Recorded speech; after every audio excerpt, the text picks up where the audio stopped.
खालसा वाहिगुरु जी की फतेह। आज हम काले धन के बारे में विचार करेंगे जो भारत देश का विदेशों में जमा है। 2010 तक भाई राजीव दीक्षित ने हमें 1000 से 1500 लाख करोड़ रुपए तक का काला धन हमें बताया है जो विदेशों में जमा है, और इसके अलावा और भी कई देशों में जमा है काला धन। 2014 के चुनाव में जो बीजेपी की सरकार बनी थी, वह सरकार काले धन के मुद्दे पर ही बनी थी कि काला धन विदेशों से भारत में लाया जाएगा।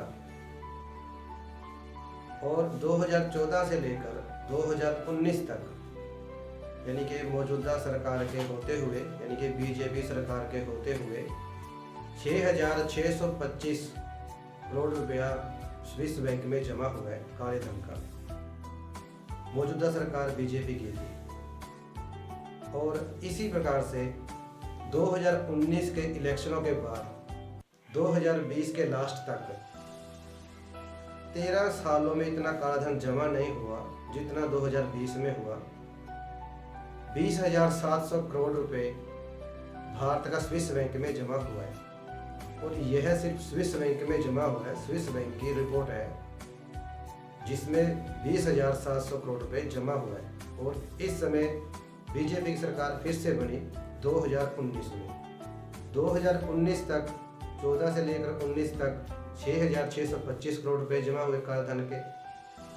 और 2019 के चुनाव में बीजेपी सरकार बनने के बाद 2020 के लास्ट तक 20,700 करोड़ रुपए काला धन और जमा हुआ। यानी कि जो सरकार वादे करती थी काला धन वापस देश में लाने के, उसी सरकार के होते हुए काला धन 50 गुना से ज़्यादा जमा हो चुका है। और भारत देश में जनता भूखमरी से, गरीबी से, किसान कर्ज में डूबने के कारण मजबूरी में आत्महत्याएं कर रहे हैं। और भारत की संपत्ति है टैक्स लूट कर सरकार विदेशों में या भ्रष्टाचारी नेता विदेशों में जमा करवा रहे हैं। यही काला धन अगर वापस लाया जाता है देश में, तो भारत देश की सभी समस्याएं खत्म हो सकती हैं। भाई राजीव दीक्षित ने हमें इसे वापस लाने के लिए 3 विकल्प बताए हैं। पहला बताया था उन्हें राष्ट्रीय संपत्ति घोषित किया जाए, जो कि ये सरकार कभी घोषित नहीं करेगी। दूसरा, जो हमारे देश के राजनेता हैं भ्रष्टाचारी, ये ईमानदारी से खुद ले आए और देश को दे दें। तीसरा तरीका है कि हम सब जनता मिलकर संघर्ष करें और ऐसी लीडरशिप तैयार करें कि इन भ्रष्टाचारियों को पीट कर, इन्हें दंड देकर इनसे फिर मंगवाया जाए और देश के हित में लगाया जाए, राष्ट्र के हित में लगाया जाए। और उस काले धन से हम देश में गरीबी, बेरोजगारी, भूखमरी, लघु उद्योगों का विकास, गांव का विकास, शहरों का विकास, शिक्षा का विकास, चिकित्सा का विकास और सुरक्षा के सिक्योरिटी हम कर सकते हैं। हम अपने देश की सभी समस्याओं का समाधान कर सकते हैं इसी काले धन से, अगर हम इसे ले आते हैं। इसी प्रकार से काला धन अकेला स्विस बैंक में नहीं है, स्विट्जरलैंड में नहीं है। इसी प्रकार से और भी 100 से अधिक देश हैं जहां पर काला धन जमा किया जाता है।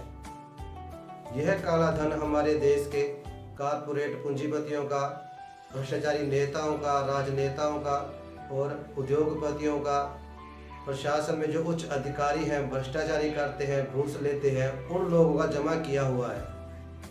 जो कंपनियों का काला धन है हमारे देश में, वह काला धन अंग्रेजों द्वारा गलत कानून बनाने के कारण, गलत नीतियों के बनाने के कारण कुछ लोगों को लूटने का जो अवसर मिलता है, वो लोग लूट कर जमा करवा लेते हैं और उन्होंने अपना काला धन जमा किया हुआ है। इस काले धन को वापस लाना चाहिए और इसे लाकर देश के, राष्ट्र के हित में हमें लगाना चाहिए।